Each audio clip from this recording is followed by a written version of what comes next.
बिस्मिल्लाहिर्रहमानिर्रहीम। अस्सलाम वालेकुम। Welcome to my channel. आज मैं आपके साथ बहुत ही एक सिंपल सी रेसिपी शेयर कर रही हूँ मटर पुलाव की। विंटर में मटर पुलाव सभी घरों में बनता है, ये सबका बहुत फेवरेट होता है, तो मैं भी इसको बना रही हूँ अपने स्टाइल में। तो रेसिपी स्टार्ट करने से पहले चैनल को अगर अभी तक आपने सब्सक्राइब नहीं किया तो प्लीज़ सब्सक्राइब कर लीजिए और साथ ही बेल आइकन का बटन प्रेस कीजिए। पहले हम हाफ कप ऑयल लेंगे, ऑयल डालेंगे। अब इसके अंदर एक प्याज है मेरे पास बड़े साइज़ का। प्याज को हम थोड़ा सा इसमें पकाएंगे ऑयल में।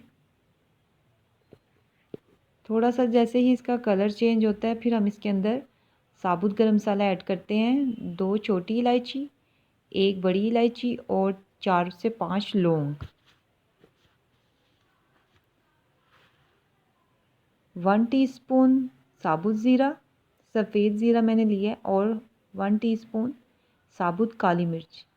अब हम गरम मसाले को भी जब तक हम प्याज ब्राउन होते हैं इसको भी हम भूनेंगे। इस तरह से इसका टेस्ट बहुत अच्छा आता है और खुशबू भी बहुत अच्छी आती है। अब इसको मैं इसके अंदर ही फ्राई करूँगी। 2 तेज़पात, इससे भी इसका फ्लेवर बहुत मज़े का आता है। क्योंकि पुलाव में हम साबुत गरम मसाला ऐड करते हैं इसलिए मैं इसमें साबुत गरम मसाले ऐड कर रही हूँ। प्याज हमारे थोड़े से लाइट ब्राउन हो गए। अब इसके अंदर 1 टीस्पून लहसुन अदरक का पेस्ट ऐड करेंगे और इसको भी हम थोड़ा सा फ्राई करेंगे। लहसुन अदरक डालने के बाद बहुत ज़्यादा हमने इसको ब्राउन नहीं करना। प्याज हमारे तकरीबन ब्राउन हो चुके हैं, बहुत ज़्यादा हमने इसका डार्क कलर नहीं करना। अब इसके अंदर एक मैंने दालचीनी का टुकड़ा डाल दिया और अब इसको हम डाल के थोड़ा सा भुनेंगे। प्याज हमारे ब्राउन हो चुके हैं और लहसुन अदरक का पेस्ट भी जो हमने डाला था उसका भी कच्चापन ख़त्म हो चुका है, वो भी भुन चुका है। अब मेरे पास 2 टमाटर थे बड़े साइज़ के, वो मैंने इसका छिलका उतार के डाल दिए हैं। और तकरीबन 4 से 5 मेरे पास ग्रीन चिलीज़ थी, इनको मैंने बारीक बारीक काट लिया था। और अब मैं इसको टमाटरों को थोड़ा सा इसमें भूनूंगी बिना पानी डाले। टमाटरों का जो अपना पानी था वो ड्राई हो चुका है और अब इसको हम गलाएंगे। इसके लिए मैं अब इसके अंदर हाफ कप पानी ऐड कर रही हूँ और पानी डालने के बाद हमने इसको थोड़ा सा पकाना है ताकि थोड़े से ये सॉफ्ट हो जाए। अब हम इसमें नमक ऐड करेंगे, हाफ टेबल स्पून, और 1 टीस्पून क्रश्ड रेड चिली। इसको मिक्स करेंगे और टमाटरों को हम भूनेंगे। ये आप देख सकते हैं अभी टमाटर इसके अंदर खड़े खड़े नज़र आ रहे हैं। हमने इनको थोड़ा सा सॉफ्ट करना है ताकि ये अच्छी तरह से इसके अंदर मसाले के अंदर मिक्स हो जाए। मसाला हमारा भुन चुका है और अब इसके अंदर हम मटर ऐड करेंगे 1 कप। मटर डालने के बाद मैं इसको थोड़ा सा इसमें पकाऊंगी 1 मिनट के लिए, ताकि मटर जो है हमारे अच्छी तरह से इसमें भुन जाएं और इनका कच्चापन ख़त्म हो जाए। हम मटरों को पहले ही थोड़ा सा भून लेंगे, बाद में हमें इसको भूनने की इतनी ज़रूरत नहीं पड़ेगी। अब ये भून चुके हैं, ऑयल हमारा सेपरेट हो चुका है। अब इसको हम गलाने के लिए इसके अंदर 1 कप पानी ऐड करेंगे। अब हम इसको कवर करके रख देंगे जब तक कि मटर अच्छी तरह गल नहीं जाते। 10 मिनट हो चुके हैं और मटर बहुत अच्छी तरह से गल चुके हैं, ऑयल भी सेपरेट हो चुका है, मसाला भी बहुत अच्छी तरह से भुन चुका है। अब मैं फ्लेम स्लो कर दूंगी। स्लो करने के बाद अब मैं इसके अंदर दही ऐड करूंगी। आधा कप मैंने दही लिया, तो अच्छी तरह से मैंने इसको फेंट लिया था और अब इसको हम मिक्स करेंगे।